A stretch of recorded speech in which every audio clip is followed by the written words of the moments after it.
Ang bansang China, giniit na Pilipinas ang sadyang bumangga sa barko nila.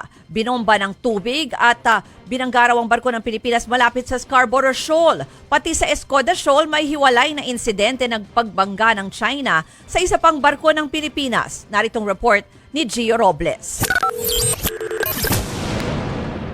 Alas 6:30 kanina, binomba ng water cannon ng China ang barko ng BIFAR na BRP Datu Pagbuaya na nakapwesto 16 nautical miles mula sa Scarborough o Bajo de Masinloc. Sa drone video na ito, makikita ang paghabol ng China Coast Guard sa mas maliit na barko ng Pilipinas. 10 meters! Habang patuloy na binobomba ng tubig, mas nakalapit na sa BIFAR vessel ang barko ng China. Sa isang video, maririnig pa ang crew ng BIFAR. Banti, tirahan yung radar. Banti mo pa, tirahan yung radar. Sa kabila nito, nagpatuloy ang BIFAR vessel sa routine maritime patrol nito sa Scarborough hanggang sa ito na ang sumunod na nangyari. Collision! Collision! Sinadya ng banggain ng CCG vessel ang barko ng BIFAR. Mula sa himpapawid, kita ang pagtama ng barko ng China sa starboard side o kanang bahagi ng BIFAR vessel. Sa isang punto, tila nakaladkad pa ang barko ng Pilipinas. Date! Sa tindi ng impact, maririnig pa ang nakakarinding kiskisa ng mga bakal.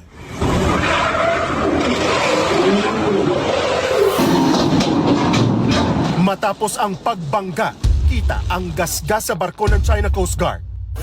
Sa hiwalay na insidente, binanggari ng China ang isa pang barko ng BIFAR sa Escoda Shoal kanina. Nayupi ang railings ng BRP Datu Rumapenet. Ayon sa National Maritime Council, ikinabahala ni Pangulong Bongbong Marcos ang panibagong iligal na aksyon ng China sa Exclusive Economic Zone ng Pilipinas. The person actually already knows the incident, no? And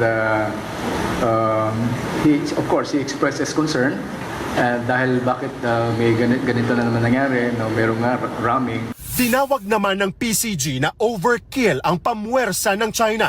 Ito raw ang unang beses na may Chinese Navy vessel na humabol pa sa mga barko ng Pilipinas. Dalawang bagay ang posibleng mangyari sa oras na banggain o bombahin ng water cannon ng China ang mas maliit na barko ng Pilipinas. Ang masira ang makina at magpalutang-lutang ang barko o tuluyan itong lumubog. Inaalam pa ng PCG ang lawak ng pinsala na tinamo ng mga barko ng Pilipinas. Makikipag-ugnayan daw ang NMC at PCG sa Department of Foreign Affairs para pabayaran sa China ang gasto sa sira ng barko. Wala namang nasaktan na crew sa insidente. Ang China naman hinimok ang Pilipinas na tigilan ang pagsisimula ng gulo. Pilipinas daw ang sadyang bumangga sa barko ng China. Kung magpapatuloy raw ito, dapat raw handa ang Pilipinas na harapin ang resulta ng mga aksyon nito. Nagbabalita mula sa frontline, Gio Robles, News 5. Banti.